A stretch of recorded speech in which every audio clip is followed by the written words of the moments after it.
జై జగన్ అంటే నాకు చాలా నమ్మకం, చాలా ఇష్టం. నాకు జగన్ అంటే నాకు నమ్మకం బాగానా. ఫస్ట్ నుంచి మేము ప్రాణం ఆ లానికి ఇచ్చాం, ఆ తర్వాత ఈయనకి ఇచ్చాం మేము. కానీ ఏ విధంగా అయినా సరే మా టీడీపీ ప్రభుత్వం చాలా నాశనం చేసి వదిలేసింది. మమ్మల్ని చాలా ఇబ్బందులు పెట్టింది, చాలా కష్టాల్లో కూలిపోయాడు. మా పెదనాన్న కొడుకు ప్రెసిడెంట్, కానీ చాలా ఇబ్బందులు పెట్టాడు. కానీ నేను మా నాన్న లారీ డ్రైవర్, ఒక డ్రైవర్, కానీ నిలబడి నేను జగనన్న గెలిపించుకున్నా. ఆ రోజు నేను జగనన్న గెలిపించుకొని ప్రతి ఇంటికి 50 ఇళ్ళకి వాలంటీర్ అవసరం లేదు, నేనే వెళ్ళి నీకేం లేదు, నీకేం కావాలి, నీకేం చేయాలి నేను చేసి పెడతాను, ప్రతి విషయం నేను చూసుకుంటాను అని చెప్పి ప్రతి ఒక్కరు నేను అడిగి వచ్చాను. కానీ ఈ రోజుకి 50 ఇళ్ళు నా అండర్లో ఉంటాయి ప్రతిదీని. ఎవరు కూడా జగనన్న అంటే చాలా నమ్మకం.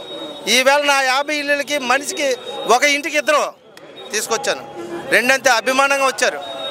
అలా జగనన్న ఎప్పుడూ కూడా ఎవరిని చూసి భయపడవలసిన పని లేదు. మేము ఉన్నాం జగనన్న అంటూ. మరి జగన్ గారు అంటే జగన్ గారు అంటే జనాల్ని అన్యాయంగా చేసి మోసం చేసి పరిపాలిస్తున్నారు. ఎవరిని మోసం చేశాడు? జనాలను ఎందుకు మోసం చేశాడు? జనాలు అందరికీ ప్రతి రూపాయి. ఒకప్పుడు మీ స్కూల్లో పిల్లలు జాయిన్ చేయాలంటే చాలా ఇబ్బందులు పడారు, చాలా ఇబ్బందులు పడారు. ఇంగ్లీష్ మీడియంకి డబ్బులు ఉన్న వాళ్ళు జాయిన్ చేశారు. కానీ మేము పేదవాళ్ళమే, గవర్నమెంట్ స్కూల్ భూమి మీద కష్టపడి రూపాయి వస్తే తిన్నోళ్ళు మేము. అలాంటిది ఈరోజు జగనన్న 15,000 రూపాయలు వేశాడు.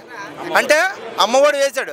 అమ్మఒడి వేసిన దాంట్లో మేము మా పిల్లలు శుభ్రంగా చదివించుకోండి. అలాగే మన గవర్నమెంట్ స్కూల్లో ఒకప్పుడు స్కూల్ అసలు గీదలు పడుకుండే తెలుసా? చంద్రబాబు నాయుడు హయాంలో గీదలు పడుకుండే, గీదలు కుక్కలో పడుకుండే. ఈరోజు జగనన్న స్కూల్కి వెళ్ళి చూడమని చంద్రబాబు నాయుడు తెలుస్తుంది నాడు నేడులో ఎలాగుందో. ఈరోజు పిల్లలు ఎంతమంది ఉన్నారు, మినీ ఎలాగుంది, ఏ విధంగా ఉందో వెళ్ళి చంద్రబాబు నాయుడు తినమంటే తెలుస్తుంది. తింటే స్కూల్ పేర్లు చెప్పి పిల్లల బ్యాగుల పేర్లు చెప్పి అవినీతి చేస్తున్నారు అని అన్నారు. దేనికి అవినీతి చేస్తాడు? బ్యాగులే ఇవ్వలేదా? బ్యాగులు ఇచ్చాడు చూడమని వెళ్ళి, షూస్ ఇచ్చాడు చూడమని వెళ్ళి, బట్టలు ఇచ్చాడు, ఏం కావాలి బుక్స్, బెల్ట్ మొత్తం ఏనాడని ఇచ్చాడా చంద్రబాబు నాయుడు? ఒకరోజు ప్రజల గురించి ఆలోచించాడా? ఏమన్నాడు? ఆ లోకేష్ కొడుకు ప్రైవేట్ స్కూల్లో చదవచ్చట, ఇంగ్లీష్ మీడియం చదవచ్చట, మనం చదవకూడదట. అంటే దానికి అర్థం ఏంటి? పేదోడు కదా ఇటు చదవక్కర్లేదు అంతే కదా.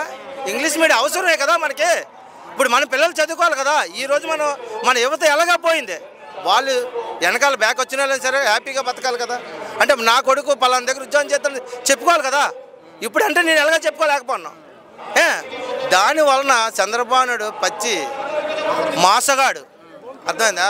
బొంకుల నాయకుడు. ఏది ఇంటికి ఒక ఉద్యోగం ఇస్తామన్నాడు, ఎవరికి ఇచ్చాడు? కనీసం ఒకరిని చెప్పమని, నాకు ఒకరిని చెప్పమాను. ఫలాంది ఇస్తానన్నాడు, రుణమాఫీ అన్నాడు, ఇచ్చాడా?